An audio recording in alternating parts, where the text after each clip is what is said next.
1. Next level SBE. This is what juggling COVID-19 restrictions while keeping a business open has felt like. Hi, my name is Drew.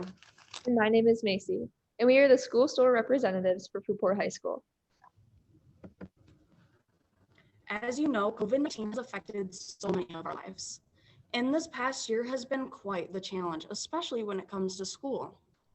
The Fruitport Community Schools experienced a shutdown in the March of 2020, with the expectation that we would be back to school after just 2 weeks. But quarantine was extended through the rest of the school year. When school returned in September of 2020, we began a hybrid schedule, which went well until we were thrown right back into lockdown towards the end of November. After we returned from Christmas break, we returned back to our hybrid schedule once again. It went better this time. So the Fruitport Community Schools decided to go to 5 days a week in-person learning in March. After spring break, the Fruitport Community Schools made an executive decision to shut down school for just 1 week and go all virtual, just so we could prevent the spread of COVID-19 and exposure of COVID-19. Throughout all of this, the Fruitport Marketplace experienced some issues. Now with these issues, we decided to create a situation analysis just to see what we could prevent. Now, some of these things that we figured out what we have an issue with is our loss in profits, our sales, our foot traffic being low, food going bad just because of our unexpected closing, COVID-19 shutdowns in general, and then our regulations and rules that we have to follow now. To dig deeper, we broke it down into a SWOT analysis chart just to see what we are in control of and what we are not. Some of our strengths are our well-planned promotions. We also have a very strong social media presence, including our Instagram, Snapchat, and Twitter accounts. We have closed campus lunch, which means our students are not allowed to leave the facility. So the school store being in the cafeteria gives it a slight advantage. The only store with Fruitport merchandise. Some of our weaknesses include our decrease in sales due to the COVID-19 pandemic. We also have a very limited market because we are a school store. Our target market is our teachers, our students, and our parents. Now onto our opportunities. A great opportunity that we were gifted with is our school returning to 5 days a week. So it's back to a normal schedule.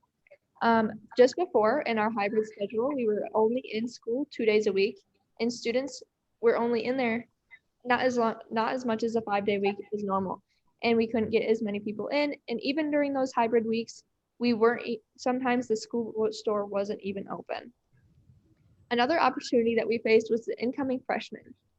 Freshmen aren't used to having a school store and being able to spend their own money in ways that they want. So they are super excited to have this new opportunity to them. Now on to threats. Our COVID-19 safety in general is a great threat in our school store. Just because we have a lot more rules and regulations that students have to be taught on and implement into their school life. Another one is the possibility of future lockdown, just because it is unexpected and we can't do anything about our school closing. Having the expired food after we come back is just something that we cannot prevent. And that is really it for the threats.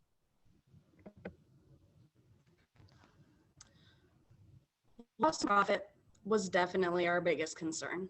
The year of 2018-2019 was a pretty average year, with our estimated yearly profit of around $11,000. The next year was going pretty normal until March when we were thrown into lockdown. So we lost quite a bit of profit. And then comes this year, which is already a mess on its own. And with its up and downs, we only made about $2,000 to $3,000. So we lost a rough $8,000 from the year of 2018-2019. It was time to make a change. Now we needed a need for innovation very bad. Some things that the students come up with is new products. These students have been wanting these products for years now, and we finally brought them in just to show that school still is special, and we want to show that through COVID we can still open our business.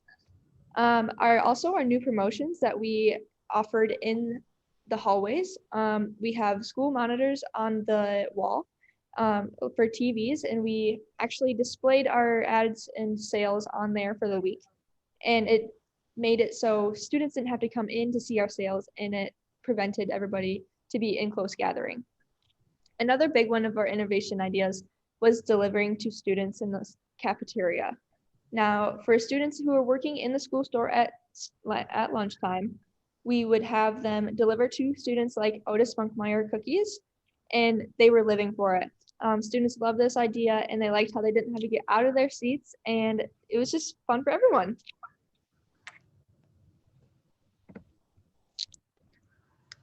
As part of the marketing planning process, we had to create some goals. Our number one goal was to increase profit. And to do this, we needed to regain our lost foot traffic, all while ensuring our customers feel safe in our store.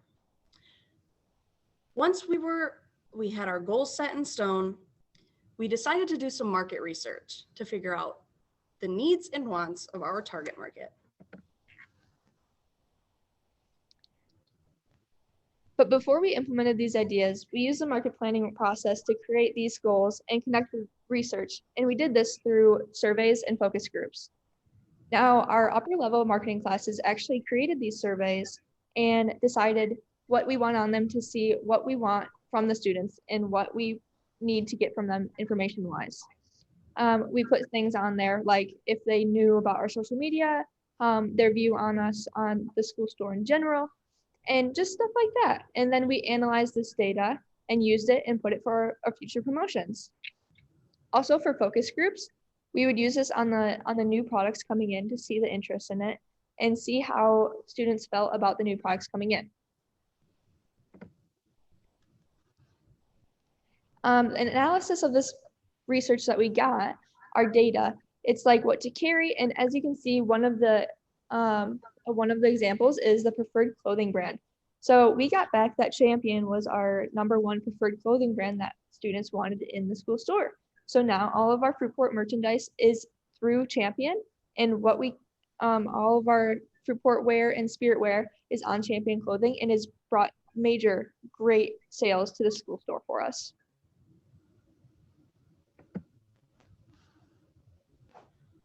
Fruitport has a strong social media presence. We have an Instagram, a Snapchat, and a Twitter account, with Instagram being our most followed and most interacted with social media platform. Social media marketing has been our go-to marketing strategy. To ensure the safety of our customers, we created a COVID-19 response plan where students were trained and tested in order to work in the school store. We also began requiring masks. Another strategy we used was investing in new and popular items and brands, including our body armor sports drinks. Now, our innovation goals that we set turned into these successes. Now, with our COVID safety additions, we had to follow the regulations like having glass, like the plexiglass in our store, and wiping down all of our surfaces before each customer and whatnot. Also, investing in new products, which was great for us. We brought many new sales with that. And then our weekly promotions that were in the hallways. Also, as well as our lunch deliveries, which were a big hit. The overall outcome of the modifications and innovations that we made were more than we expected. We saw an increase in sales, we saw regained foot traffic, and we even got some new customers. This pandemic has taught us a lot about how to manage a business during a crisis. And these lessons will be valuable for the future. Thank you. Thank you for listening, and I hope to hear from you soon.